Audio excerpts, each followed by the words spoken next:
From LinkedIn News, I'm Leah Smart, host of Everyday Better, an award-winning podcast dedicated to personal development. Join me every week for captivating stories and research to find more fulfillment in your work and personal life. Listen to Everyday Better on the LinkedIn Podcast Network, Apple Podcasts, or wherever you get your podcasts.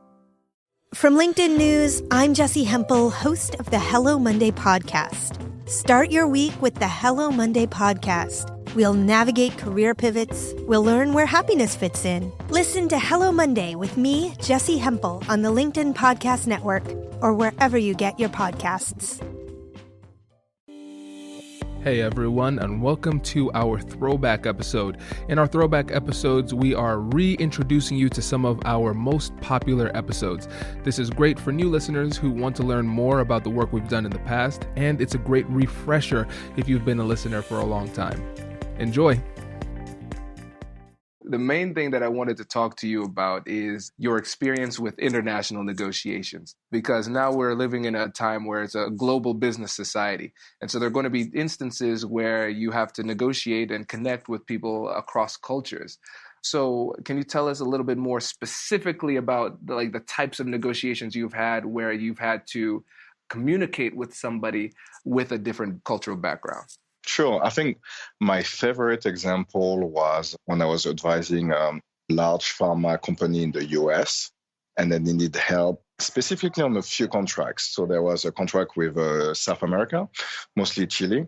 That was like for natural resources, but also a contract with Japan. And the big surprise to me was the way that the American company was going about it was the same regardless of which country they were negotiating with. They would negotiate with a supplier in North America. They would be the same, like very straightforward.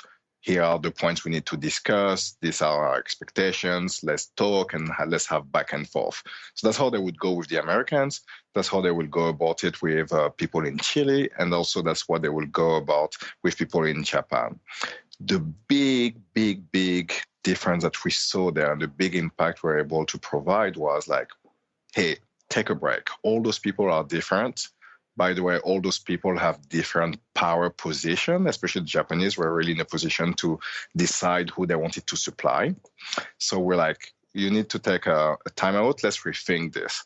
And the big impact we had there was, forget about emails. That's not the way to go about building a relationship in Japan. So instead of that, we made sure that the counterpart of this pharma company in Japan, like the general manager in Japan, would actually receive a very nice letter on paper. I know it sounds crazy, but a very nice paper, letterhead. But not only the letter saying what they wanted to do, there will be like a big brochure about their company, what they stand for, some of their story behind it. And we had that whole package actually hand-delivered to the companies we wanted to interact with in Japan. Just that by itself made a big impact. We've been trying to have a relationship with that company in Japan for years, and it really wasn't going anywhere. But just thinking how they receive it, what are their expectations, and meeting and even exceeding those expectations definitely opened the door and at least allowed us to start the negotiation.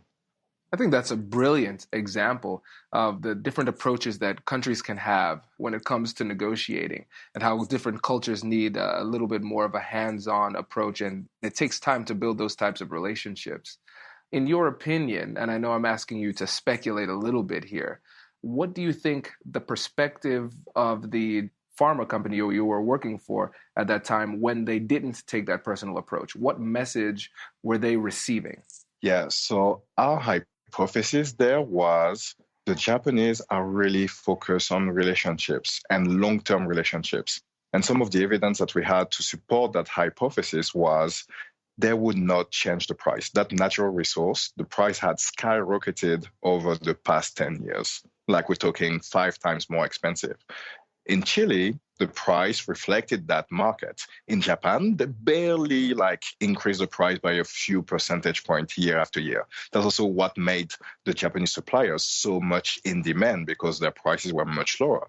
But what was important for them was a long-term relationship. They wanted to feel like, hey, right now we're on the right side. because the price is going up, but we're not going to increase the price. But they just wanted to feel like whichever partner they were going to contract with would be replicating that favor in case the price will drop down. And when you just go to them because they have the cheapest stuff, they don't feel valued. They don't feel like you're building a long-term relationship. They don't feel like a personal connection. They don't feel like, it will be an equal relationship, that things change. So that's why it was so important for them to feel like this is not just a transaction today because we have a good price. We are building a relationship. And you sending me an email, this is not building a relationship. You sending me your executive, taking half a day with me with nice paper and the whole background and getting to know our two companies, that's you starting to build a relationship. That's kind of the difference between Tinder and Match. That's brilliant. It's essentially the Japanese companies saw more value in the relationship, at least at the beginning, than the American company did. And I think this gives a great example of how different people can value things differently. If we have a very myopic perspective on what value is, we focus on dollars and cents and revenue. But you can really move the needle in a negotiation when you expand your perspective of value and include things like relationship and security. Because really what this company was doing was investing in the future. Because like you said, things are good now. That might change. We need a special kind of partner that is going to reciprocate by sticking with us if things turn against us.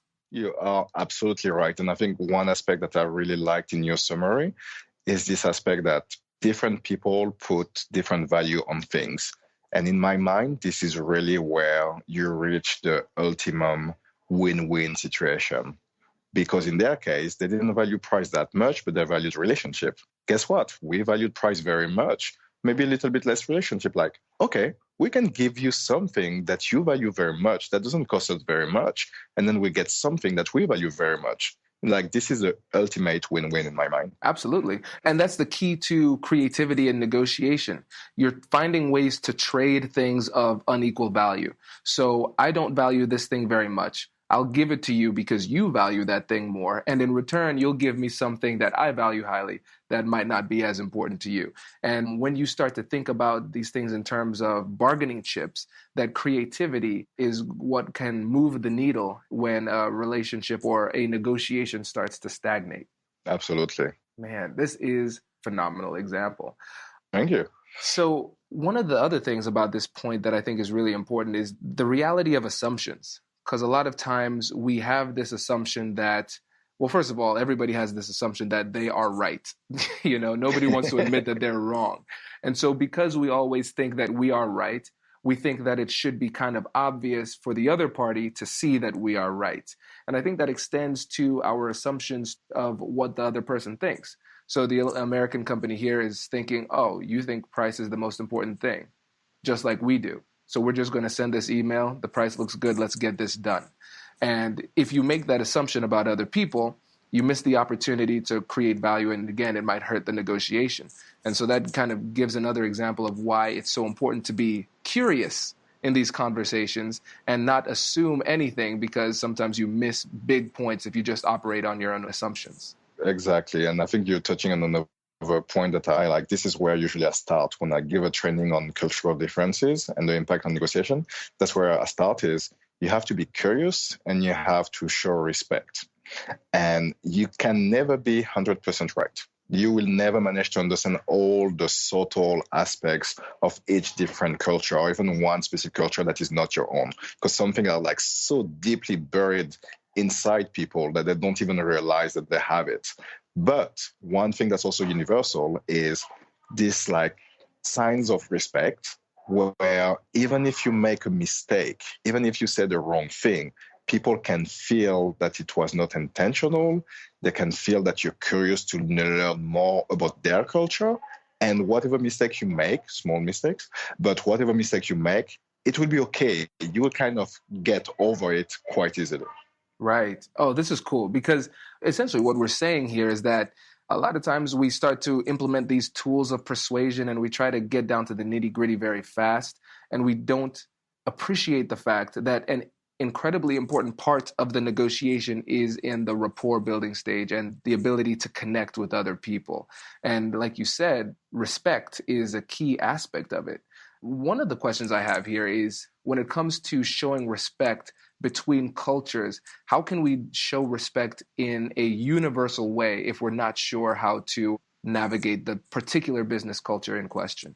Sure. I think it's really simple stuff. I think probably try to listen first and speak a little bit less if you're unsure. If you're not in your environment, you kind of like take a backseat position and just observe. And I think just by forcing yourself to listen, you have to observe a lot more what's happening around the table. So I think that's one.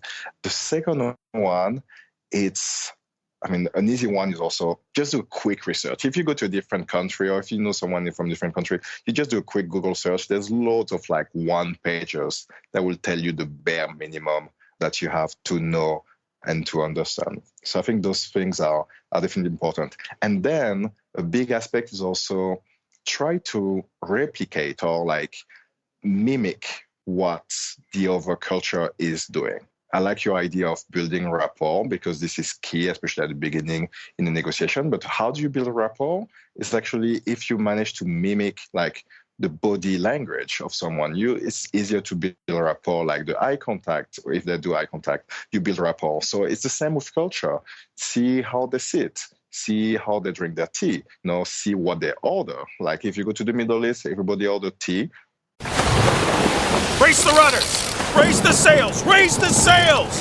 Captain, an unidentified ship is approaching. Over. Roger. Wait, is that an enterprise sales solution? Reach sales professionals, not professional sailors. With LinkedIn ads, you can target the right people by industry, job title, and more. We'll even give you a $100 credit on your next campaign. Get started today at linkedin.com/marketer. Terms and conditions apply. Just order tea. You may not like tea, but just order tea. This is what everybody around you is doing. Just don't go about your normal day and have coffee or have a Coke. Just order tea. So just mimicking what the other party is doing at the beginning to get aligned with them, that will take you a long way. That's brilliant. I like that. One of the things that I think some assumptions people might have is that they might see a dichotomy between East versus West. Not versus, but East compared to West. So the Western world, United States, Canada, Europe, versus the East, which is comprised of the Asian countries. And then we have Africa, we have Latin America. Like those are the big globs of people that people think about when they think about cultural negotiations or cross-cultural negotiations. But I'm interested to see the differences between negotiation styles in the Western world. So you've had the opportunity to negotiate professionally in Europe and in the United States. What are some differences you've seen in the English-speaking world in Europe versus the English-speaking world in the United States when it comes to negotiation? Yeah, so I think first is really realizing that, first in Europe is made up of many countries, and a lot of these countries have a different history. So they would behave in a totally different way. And to some extent, to my great surprise, and I had to learn the hard way, but the US is not that different. The way you interact and build rapport in New York is very different from the way you build rapport in the Northwest or even in some part in the South. So I think that was my first learning. It's like treat each country, and in some cases, even each region in each country in a different way. That's super, super, super important. And then try to understand quickly if you have something in common. So what I mean by this, Americans negotiating with British, that's quite okay. Americans with Germans, also quite okay. It's like there's a cultural aspect that's quite similar in many ways. Suddenly, when you start moving to a more like French, Latin base of France, Italy, Spain, negotiating with the US, that gets to be a bit trickier. So sometimes it's really hard to know in advance how the culture will gel together, even within Europe, but even within like countries that you may think are quite similar, but actually would approach things in a very, very different way. This is really cool. And this is fascinating because really what it's showing is the importance. It's demonstrating the importance of being curious, because a lot of times you go into these conversations, like I said, with the assumptions, even within a country, and you're going to be sadly mistaken. Paces are different. Like New York to the South, very, very, very different. And if you miss it, like if you take somebody from New York who's a fast talker, really wants to get down to business, and you take them to the South, again, it's like, oh, this is kind of abrasive. And you might leave a negotiation and it might not go well. And you have no idea why, because you weren't curious. So yeah, this is really interesting. One of the things you mentioned was the countries like in France or more of a Latin-based, it's a little bit different from the countries like US, England, and Germany. For you, what are the key differences you've seen in those countries? So the way I look at these countries is first, how important hierarchy is for some countries. Let's say that in France, it's a quite hierarchical culture, meaning if someone of a higher authority on paper or for whatever reason says something to you and you're below, it's expected that you comply. And that would be expected on both sides, the one that's higher in hierarchy and the one that's lower in hierarchy. But then you have other countries, like Sweden is a very good example, that are a lot more flat in terms of hierarchy. It's more like consensus-based. So that means even if you're like the CFO of a large company and you have like a manager or like middle management, it doesn't mean that automatically they will have to say yes. It will be totally acceptable in that situation to like make some comments. And that gets tricky. I had projects where I came actually from the UK where I started my career. And then I had projects in Sweden. And the behavior of some people in my team, I was like, oh, wait, hold on. That's what I want you to do. And they would openly push back. And for them, it was not even pushing back. It was just being them and being in their culture, and the same with clients. So I think that's a big, big one. And also the other aspect is around, is the culture more focused on the collective? Is the culture more focused on the individual? And in this type of situation, when it's focused on the individual, it's okay for you to look out for yourself and just try to do you. And that will be accepted in that culture. Mostly the Anglo-Saxon countries would be a bit more like that. France, a lot as well. But other countries would be like, no, it's about the collective. No, it's about the group. It's what's good for the group. And then again, if you try to talk about I, and me in a setup where people think about the group, that's not going to help you build rapport. So I think those two aspects, and there's like three more by the specialist, but those two aspects are usually where people make the biggest mistake. That's really interesting.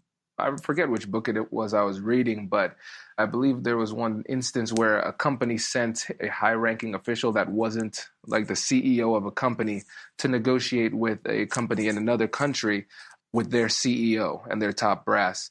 And the other company felt it was insulting that it was somebody that wasn't the CEO that came from the other company. And I think that kind of goes to show how something that might be a decision based on efficiency for a company in the United States might actually come off as insulting for a country that is more hierarchical, that focuses on rank. Very, very true. Yeah, so that's a key part. And now with the individual society versus the collective society, besides making sure that the semantics of your approach are in line with the society at play, what other things do you think they should watch out for? So if I'm somebody coming from, the majority of listeners are in the United States. So let's say if I'm in the United States, which is more individual, and I'm negotiating with Japan, that's more collective, what other things do you think I should focus on other than just the relationship? I think it's, and here is like about getting tactical, like how to make sure you are in a better position to win. My thought here was to socialize your ideas before going prime time. So let's say you want a specific outcome and there's a meeting to talk about that outcome. Instead of just waiting for that meeting to present your idea, you should, before that meeting, go around and talk to a bunch of people about your idea, so that it means that when you go into the larger session, people are more like already in tune and aligned with your idea, and the person that's there ready to make the decision is very likely to look around body language or even like explicitly what people say, and based on that, make their decision to go with your idea or to go against your idea. So I think that's a big one. That's super helpful. Oh, that's brilliant. Yeah, that's an incredible tactical tip. Because especially if you're in a collective society, most likely you're going to be making decisions to some level by committee. And so essentially you are doing coalition building. That's a nice way to put it. I like that one. Yeah. Yeah, that's cool. So it's almost like mini negotiations before you get to the big one. And it makes the big one have a greater likelihood of success because you have more people on board. Exactly. Or even if it doesn't succeed, you know in advance that this approach is not going to succeed. So you have the opportunity to adjust before that prime time. Oh, that's brilliant. Congratulations! You've just joined an elite club. By listening to a full episode, you're now officially on the Negotiate Anything team. So welcome aboard. What most team members do is they subscribe to the podcast because that allows them to automatically get the latest episodes of the show. The best things in life lie on the other side of difficult conversations. Keep learning, keep practicing, and keep getting better. Your relationships will improve, your career will soar, and you'll have the confidence you need to get the most out of these crucial conversations. Again, thank you for joining the team. We're excited to have you, and I will see you in the next episode. I'll catch you later.